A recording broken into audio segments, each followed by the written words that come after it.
महबूबा मुफ्ती की बेटी ने ट्वीट किया है, इल्तिजा मुफ्ती ने। इस ट्वीट को हम अपने दर्शकों के सामने रख देते हैं। मैं जनता का फैसला स्वीकार करती हूँ।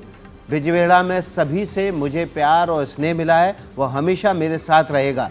मेरे पीडीपी कार्यकर्ताओं का आभार जिन्होंने इस पूरे अभियान में इतनी मेहनत की है। ये ट्वीट किया इल्तिजा मुफ्ती ने। वे बिजबेहड़ा से उम्मीदवार थीं और अपने समर्थकों का, अपने कार्यकर्ताओं का उन्होंने आभार जताया है। जी, तो जम्मू कश्मीर की हम बात कर रहे हैं इस वक्त। वहाँ पर आपको एक बार फिर से बता दें कि कांग्रेस और एनसी का जो गठबंधन है उसकी सरकार बनेगी ऐसी उम्मीद दिख रही है और उनको अच्छी सीटें इस वक्त मिली हैं। लेकिन जम्मू क्षेत्र में बीजेपी ने अच्छा किया है। खबरें आ रही हैं कि बडगाम से उमर अब्दुल्ला आ गए हैं, लेकिन इल्तिजा मुफ्ती, महबूबा मुफ्ती की बेटी जो बिजबेहड़ा से पीडीपी उम्मीदवार थी, वो पीछे हैं और उन्होंने एक्स पे पोस्ट भी कर दिया है जनता का फैसला स्वीकार करते हुए। नौशेरा सीट से बीजेपी के रविंद्र रैना जो हैं वो पीछे हैं। तो दो चीज़ें बहुत साफ विकास इस वक्त दिख रही हैं। एक तो हरियाणा में बीजेपी आगे है और बीजेपी की सरकार बन सकती है ऐसा दिख रहा है। कांग्रेस उम्मीद में है। इस पर रिएक्शन ले लेते हैं। इतनी जल्दबाजी में ट्वीट कर दिया इल्तिजा ने जुनैद, अभी तो रिजल्ट आना बाकी है, आ गया क्या?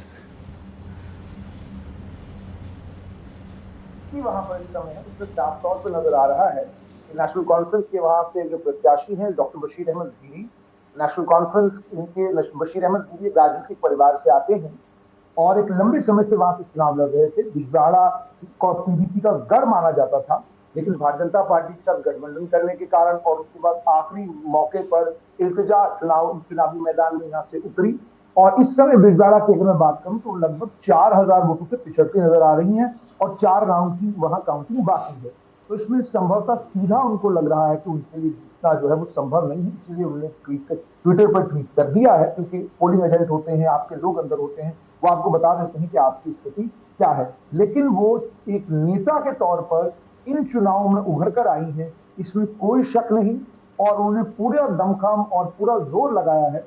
मगर जब तक आपके पास दलबल न हो, पार्टी स्ट्रक्चर मजबूत न हो, कैडर आपके साथ खड़ा न हो और नैरेटिव आपके साथ जब तक नहीं हो, तब तक आप सोचेंगे कि आप इस आज के वातावरण में चुनाव जीत सकते हैं, वो जरा मुश्किल है। नैरेटिव नेशनल कॉन्फ्रेंस के पास था और नेशनल कॉन्फ्रेंस इसीलिए उमर अब्दुल्ला दोनों सीटों से, गांदरबल से उमर अब्दुल्ला 6000 की लीड है उनकी और बडगाम से 9000 की लीड है।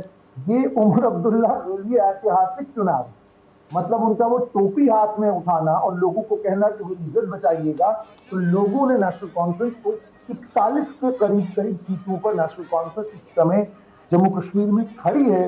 ये 1996 के बाद नेशनल कॉन्फ्रेंस को ऐतिहासिक मैंडेट मिला है और दूसरी तरफ जहां भारतीय जनता पार्टी का ताल्लुक है उनका वोट शेयर भी आपको तो उमर अब्दुल्ला जो दोनों सीटों से जुनैद इस वक्त आगे हैं, बडगाम हो या गांदरबल हो, क्या वजह आप देखते हैं? लोकसभा में जिस तरह का परफॉर्मेंस रहा और विधानसभा में क्या बदल गया? ये एक इमोशनल कनेक्ट की भी आप बात कर रहे हैं कि उन्होंने इज्जत बचाने की बात की, तो उमर अब्दुल्ला के लिए क्या, एनसी के लिए क्या काम कर रहा है इसमें?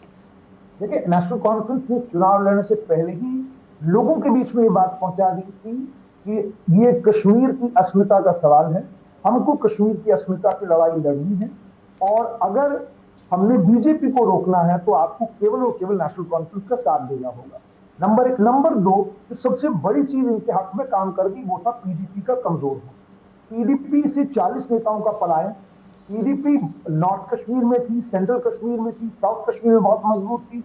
सभी जगहों पर पीडीपी के कमजोर होने के कारण नेशनल कॉन्फ्रेंस को उसका फायदा हुआ। नेशनल कॉन्फ्रेंस के पास ऑलरेडी कैडर था, कैडर और मजबूत हुआ।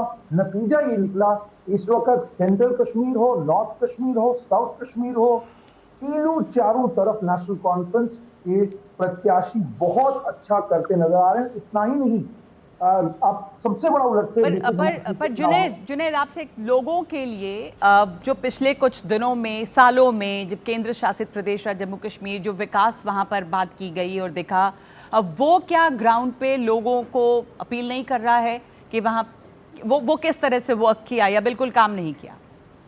देखिए, विकास जहाँ तक ताल्लुक है, आप कितना भी किसी जगह का विकास कराएं, लोगों की महत्वाकांक्षाएं विकास के साथ अगर कोरिलेट करती होती तो फिर तो क्या ही बात थी। फिर तो एक सरकार जो विकास करा रही है वो अगले 15 साल जाती ही नहीं। इमोशनल कनेक्ट, उसके बाद वो 370 को अमेंड किया गया उसके बाद 35A का जाना, उसके बाद जम्मू कश्मीर का यूनियन टेरिटरी बनना, इस सारे नैरेटिव को नेशनल कॉन्फ्रेंस ने इस तरीके से घाटी में बुना और अपने वर्करों के जरिए लोगों के बीच में पहुंचाया कि लोगों ने कहा कि नहीं ठीक है, हमको किसी भी तरीके से नेशनल कॉन्फ्रेंस को लाना है, कश्मीरी अस्मिता को बचाना है, तो उसमें वो कामयाब हो गए। और दूसरा एक बहुत बड़ी बात मैं आपको बताऊं, भारतीय जनता पार्टी ने राजौरी पुंछ के इलाके में पहाड़ी कबीला एक बहुत बड़ा वोट बैंक, उस वोट बैंक को शेड्यूल ट्राइब का स्टेटस दिया। शेड्यूल ट्राइब का स्टेटस देने के बावजूद, उस कबीले को क्या कहते हैं रिप्रेजेंट करने के बावजूद और उनका एक बहुत बड़ा वोट बैंक होने के बावजूद राजौरी पुंछ के इलाके में इस समय भारतीय जनता पार्टी 8 में से केवल 1 सीट जीतती नजर आ रही है, 7 सीटें हार रही है। तो ये इस तौर ये भी दर्शाता है कि पोलराइजेशन ने काम किया है डेवलपमेंट के ऊपर, प्रॉस्पेरिटी के ऊपर। आपने एससी दिया, वो भी मेडर में आप देखिए, ठीक है। मेडर में भारतीय जनता पार्टी के प्रत्याशी बहुत मजबूत नजर आ रहे हैं, लेकिन नेशनल कॉन्फ्रेंस चुनाव जीत रही है। पुंछ में नेशनल कॉन्फ्रेंस बहुत आगे है।